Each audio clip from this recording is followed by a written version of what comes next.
Hi guys! Welcome sa A Day in the Life ng isang teacher sa Vietnam na alipin ng salapi. Sensya mo ngoy! Charis! Vietnamese yarn! So kahapon to, Tuesday. Kahapon, sobrang antok ko kasi late na ako nakatulog nung gabi. Di ko alam kung bakit. Ayoko na sabihin sa inyo, baka kasi mainggit kayo pag sinabi ko yung dahilan. Charis! So, yun, nagbaon ako. Kasi gutom na gutom din ako. Nagbaon ako ng breakfast. Pinamigay ko yung iba sa mga friends ko. Pero, kumuha ako ng konting pasta dun sa niluto ko nung gabi. Gumawa ako ng mushroom na carbonara. And then, eto siya. Sabi niya, bakit yan ito? Ba't nag-iiba yung mukha ko? Kasi di naman para sa ito TikTok na para sa akin to. So, para sa mukha ko yan. Hindi para sa pagmumukha mo. Charis.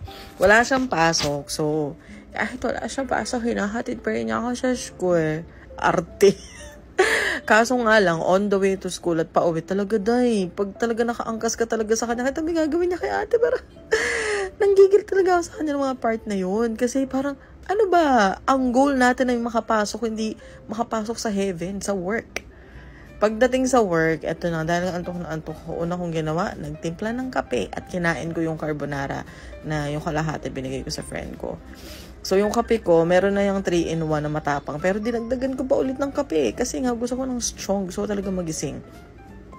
And dahil full load ako ng umaga, 4 yung lessons ko agad. Dinala ko na yung kape sa classroom.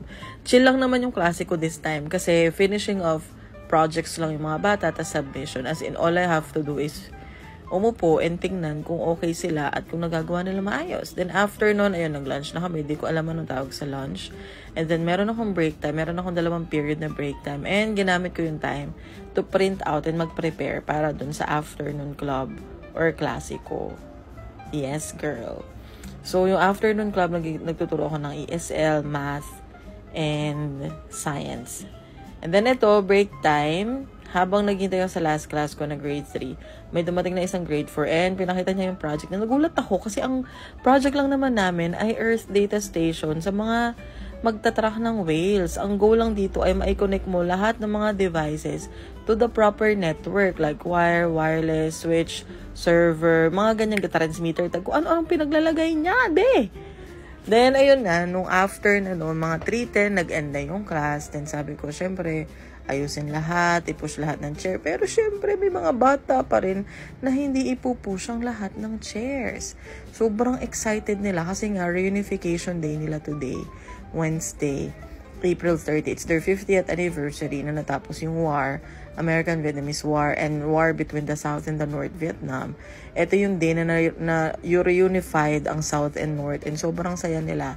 And first time nila magkaroon ng bonggang-bonggang celebration. Naiingit nga ako sa mga taga-South kasi na-experience nila yung celebration ng mga Vietnamese. And dahil dito sa North, wala akong choice kundi maingit na lang sa mga stories, my day, and sa mga pinupost nila dito sa TikTok. Ayan, napaka-patriotic ng mga Vietnamese. Yung talaga mga flags, nasa apartment sila, pati sa school namin may mga flag. Actually, nagpe-play din yung school namin ng patriotic song. Hindi ko alam ano ibig niyang sabihin, pero I can feel that it's so patriotic. Charis! Tapos ayun, sinundo ulit ako ng jowa ko. Siyempre, as a kinder na hatid sundo. And then, meron kami mga packages. Pwede ka nga pala dito magpa-deliver ng grocery mo from the shop. Ikaw yung mamimili, tapos bigay mo sa kanila, sabihin mo, pa-deliver na lang sa bahay namin. Kasi nga karamihan dito nakamotor. Sa mega market lang pwede yan, hindi sa lahat. Ang bilis ko magbagsalita. Oo, diba? Sinalubong ko ng mga pusa ko pag-uwi. Then, nanood siya ng movie for a few minutes and ako nag-chill muna. After nun, mga bandang 8 o'clock, bumaba kami to eat sa Indian restaurant sa Italy's. And then, pumunta kami sa taas para mag-swimming. Ayan, sabi ko, kunwari, ikaw ang boxer, tapos papasok ka sa ring. Anong gagawin mo? Ganyan daw ang gagawin ni Kuya. Charis. Ayan, nag-swimming lang kami for 30 minutes and after nun, na kami, naligo and natulog. Knock out talaga ako, badyo